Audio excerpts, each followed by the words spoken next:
Welcome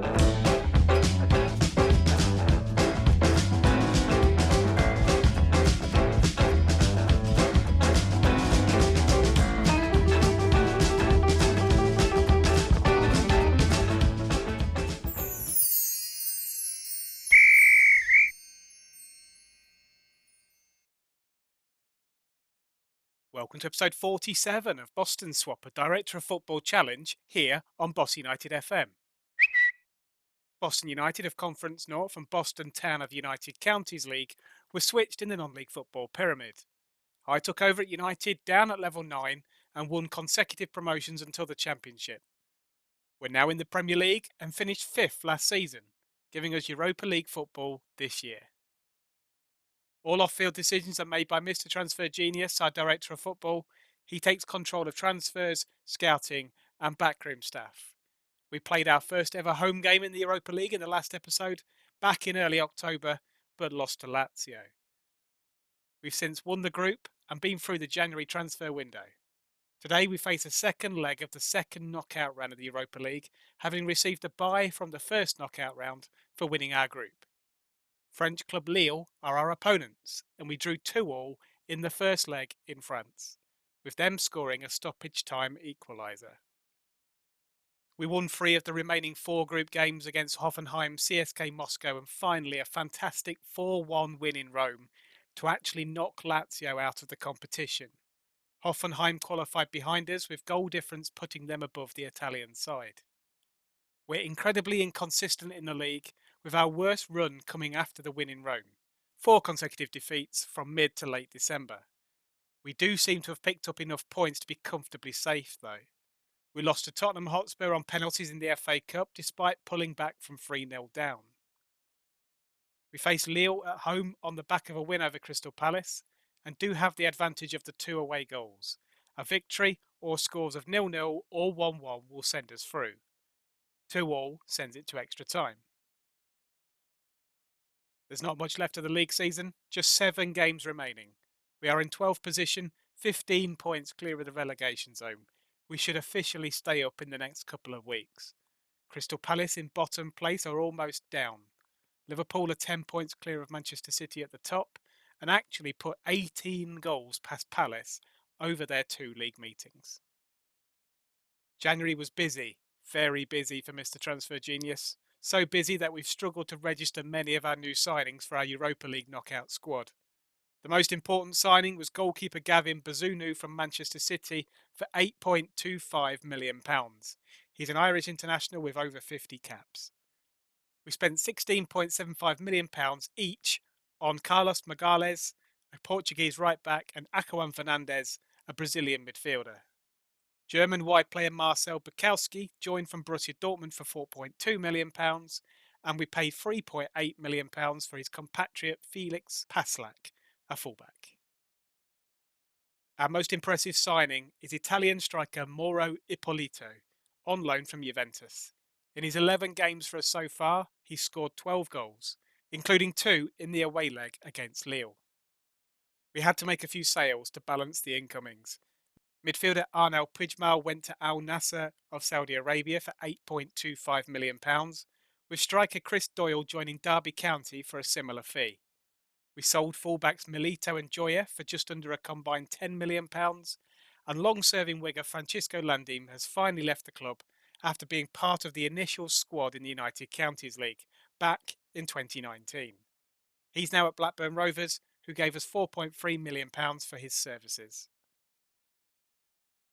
12 members of the first team squad are unregistered for the rest of our Europa League campaign. You can only add a maximum of 3 new players after the January transfer window, so we went with the goalkeeper Bazunu, striker Ippolito and fullback Paslak. We've still managed to put together a decent lineup, however 20-year-old defender Jonathan Harrod makes his first team debut. We'll be looking at Ippolito to continue his goal-scoring form and see us into the next round, where we will face either Groningen or Lyon. Let's go to the game.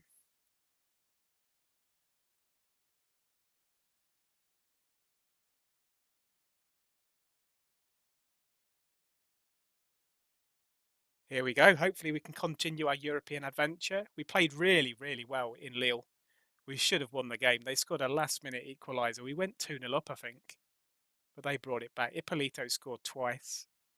He's in fantastic form. He's absolutely brilliant. Let's kick off. Right, we've got a throw in. It's gone to Bowles. He gives it away in midfield. But Ortiz, he picks it back up, gives it to Trundle. Back to Harubi in defence. They've got Asensio. And now Villa coming forward. They go through, but Bazunu is there to tip it round the post. They've got a corner. Cross comes in, goes near post, but Bazunu is there again. Throw in for Lille, but we pick it up with Marrow, the inside left forward. He's still going, he's into the area. Can he get a cross in? He can't, it's blocked. Now Lille are on the counter. With Villa, over to Asensio. Now to Benayada, to Fuat. Back to Asensio on that left-hand side. They're passing the ball about quite nicely.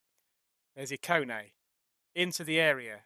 Gets his cross in, and they've headed over. Got a corner, and we have scored. Ippolito. At the far post from a corner. Cabrera puts it in. It misses everybody. It seems to just hit Ippolito on the shin, but it's gone in. Another corner with Cabrera. Goes near post this time, and I think that's Jonathan Harrod.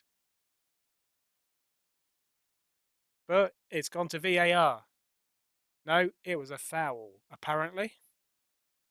Well, we've got through to half-time. We're 1-0 up. We did score twice, but the second goal got disallowed by VAR for a push inside the 6-yard box.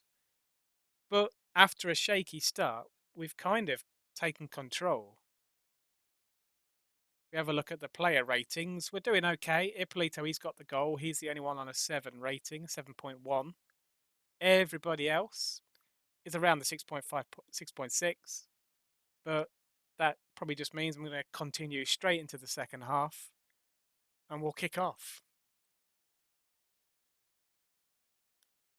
Right, corner for us goes near post.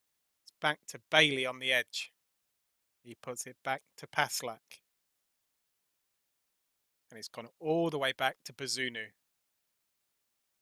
Out to Bailey. He's out on that left-hand side now. Jonathan Harrod chips the ball up towards Ippolito. But Lille have picked the ball up, but we're now through. Ippolito's through on the goal, but he's hit the side netting. Another corner. Cabrera again. Bailey picks it up on the edge of the box. Back to Paslak.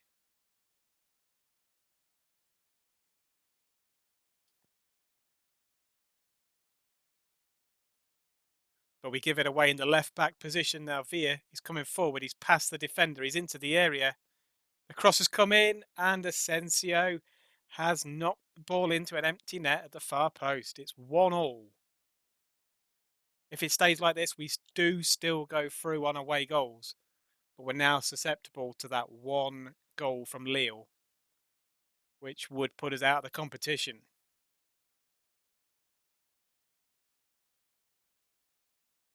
Free kick to Lille on the corner of the box, but Bazunu is there to hold on to the header. Launches it out to Pujorio. He's now running into the box. Past his man, he shoots. But Larsener, the keeper, he saves it. Free kick. Goes forward. Ortiz passes it to Trundle. To Julis. Out to Waldron on this far side. Gets the ball back into Ortiz. He loses it. Now the counter is on for Lille. Ikone is going down the left-hand side. He's going to cut inside the box. He shoots, but it goes just wide. Throw in for Lille. Left-hand side. Ikone's there. He's scored, but I think it's going to VAR. I think we're going to be absolutely fine. We are. It's been disallowed. He's very much offside there. Hopefully that's the let-off that we need. And that's full time. We go through on away goals. That 2-2 draw in Lille versus the 1-1 draw in Lincolnshire has seen us go through. We rode our luck a bit in the second half with that disallowed goal, but really from the first leg we should have been ahead anyway.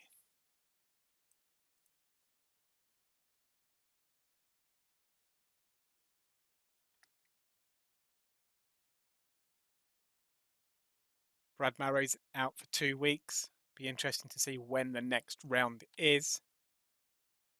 And Jonathan Harrod there, he had a goal disallowed in the first half, but he had a good debut. Almost £1 million for playing in the second knockout round. And we're now into the quarter-final, where we play Olympique Lyonnais, and we've got the away leg first. And looking at the fixtures, I can see that the 2 legs are in consecutive games, so we've got no Premier League game in between. We go from the away leg straight into the home leg 7 days later. I'm going to play the Newcastle away game, the Southampton home game, and the first leg against Lyon offline, and we'll come back shortly for the home quarter-final second leg against Olympique Lyonnais. But after a convincing win away at Newcastle by 3-1, we then drew at home to Southampton in a game that we really should have won. Then we went to Lyon. We took the lead really early on. Mauro Ippolito, a third-minute header from a long throw. However, Petr Julis scored an own goal from a corner on 13 minutes, and then Edouard Olivier on 31 minutes put them 2-1 up, and that's the way it stayed. Unfortunately, we also had Shane Wilson sent off in stoppage time, so he's missing today. But it does give us a chance in this second leg, and we know that a 1-0 victory at home, which is entirely possible, will put us through on away goals. This is the team today. We've gone down to even barer bones because we've lost fullback Paslak to a hip injury, so he's out for the rest of the season. But we do welcome back from the first leg Ortiz and Marrow, who are both suspended. So they're our 2 inside forwards, hopefully supporting Ippolito, who just continues to score goal after goal. Right, let's get to the game.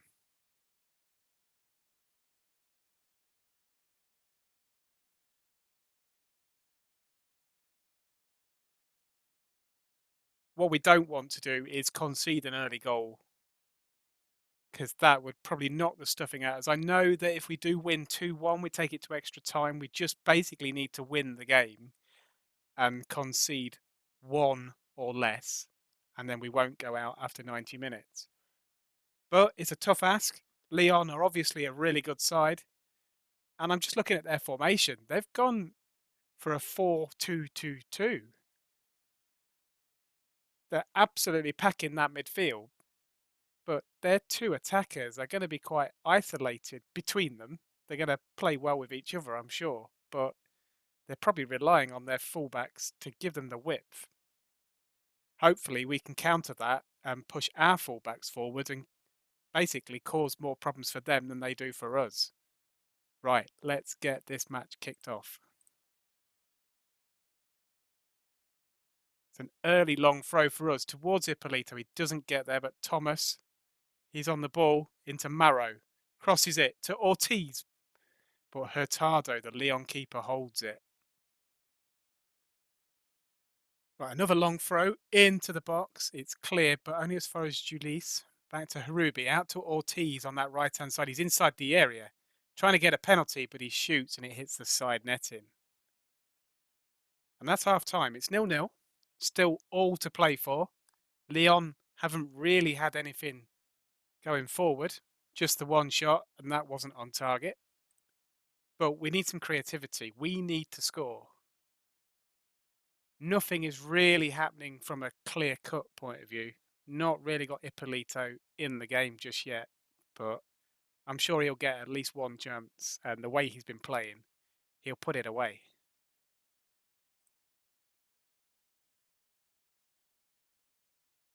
Another long throw. Julis picks it up. He's just about inside the area. Gives it to Waldron. He is inside the area now. Crosses far post, but Marrow heads just wide. Free kick to Leon. It's chipped inside the box. It's half cleared to Diakabi. They've hit the post.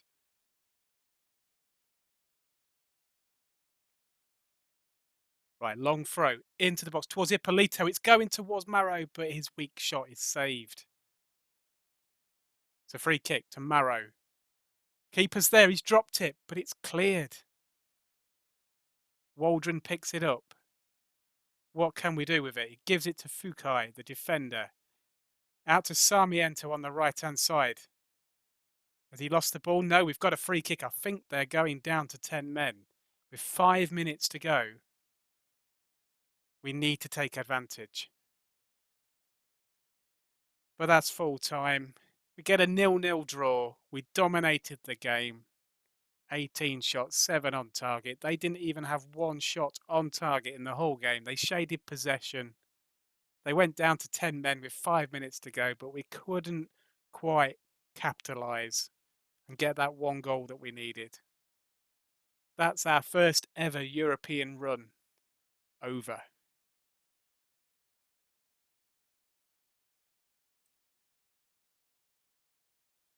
It was that first leg win for Lyon that proved the difference. We took the lead in that, but we couldn't hold on. We conceded 2 goals in the first half an hour or so, and they were the last goals of the tie. We do get a little bit of prize money for losing, 1.29 million. And Duncan Naiwo is not really as good as Ippolito. He's now gone 8 matches without finding the net, but most of those will have been as substitute. Now there's just 5 league games to go. I think because we're in 12th position, I'm essentially going to call it there for the season. I'm just going to play the rest of the games offline, and we might as well come back in this episode for the season review and the awards.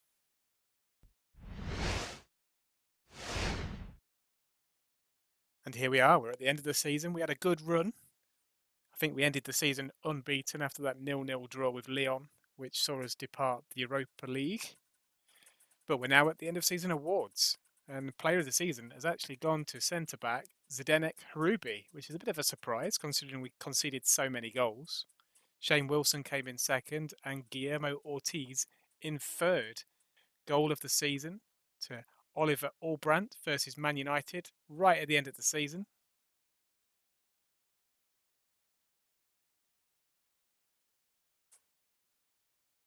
Bukowski on the ball. Passes it across to Albrandt. About 30 yards out. Sticks it in the top corner.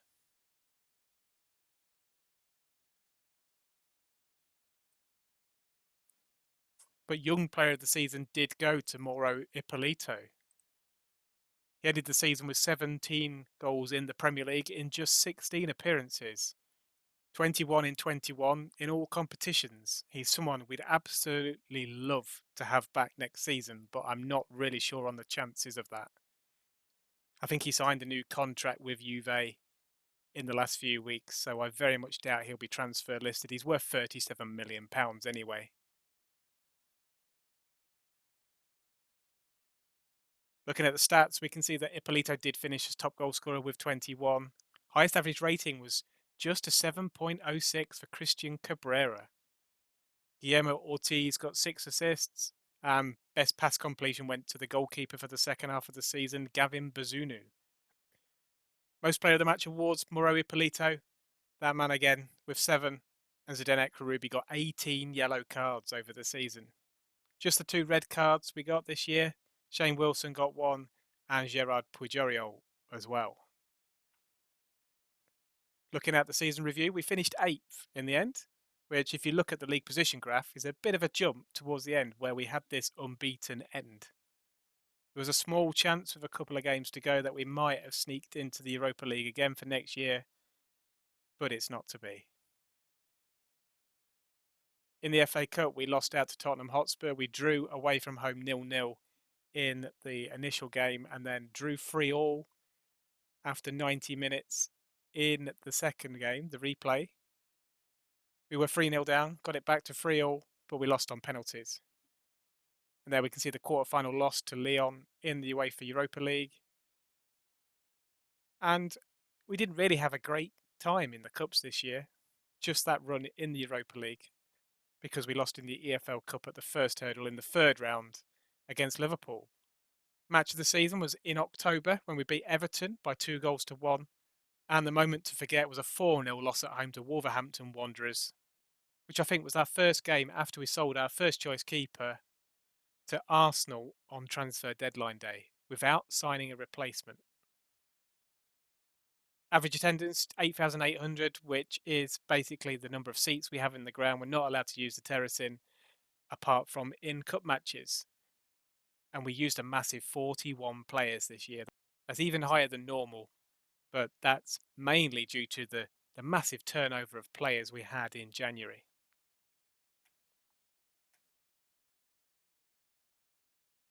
Club Vision meeting. Now, Neil Kempster, the owner, he's still trying to sell the club. We keep having rumours and transfer embargoes about being taken over and floated on the stock exchange, putting a load of money in worth £500 million, but they always collapse. So maybe this summer is going to be the time when it happens.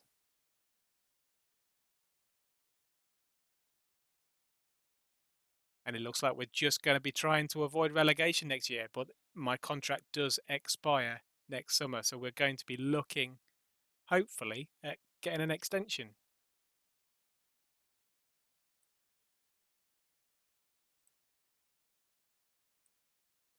End of season team meeting with the players. Thing is, some of these are loan players, so they're probably not going to be back. And there's going to be quite a few that don't stay with us over the summer.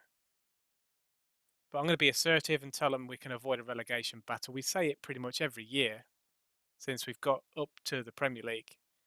But they don't seem to believe in themselves until we then get to pre-season, and then they're absolutely happy. I'm confident we can stay up next year.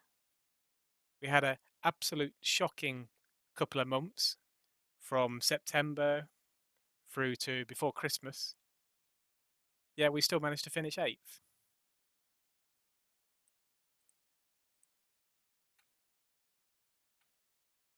Squad have gone on holiday, and now we've got the chance to choose where we go on a training camp. I think we'll go to South Africa.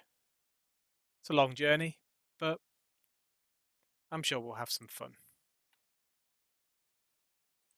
And then you can see the unbeaten end to the season after the Lyon draw 0-0. We beat Leicester by 1-0, drew at home to Manchester United 3-3.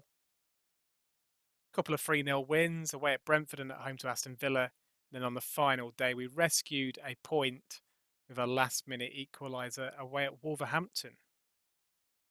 We finished 8th, 17 wins, 6 draws, 15 losses. We scored 62 and let in a massive 71. It was definitely the defence and the goalkeeper which was a problem, especially in the first half of the season. We finished on a -9 goal difference.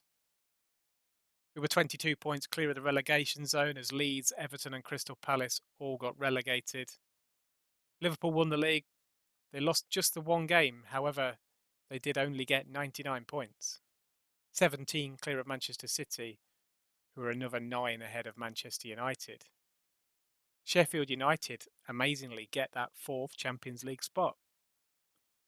I'm expecting another busy transfer window over this summer. There's a lot of loan players to replace, maybe some to sign permanently, but I'd expect quite a few of the squad to leave. It's going to be up to the Director of Football, Mr. Transfer Genius, to do the business. Hopefully give me a squad going into next season that's going to be good enough for at least another top half finish. We'll come back with the next episode early on next season after the transfer window has closed, and we'll see what has been going on. Will we finally get taken over? Will Mr. Transfer Genius get a huge transfer bounty? We'll have to find out next time. But if you've enjoyed the content of this video, please don't forget to leave a like. And for more videos, please subscribe. Thank you very much for watching.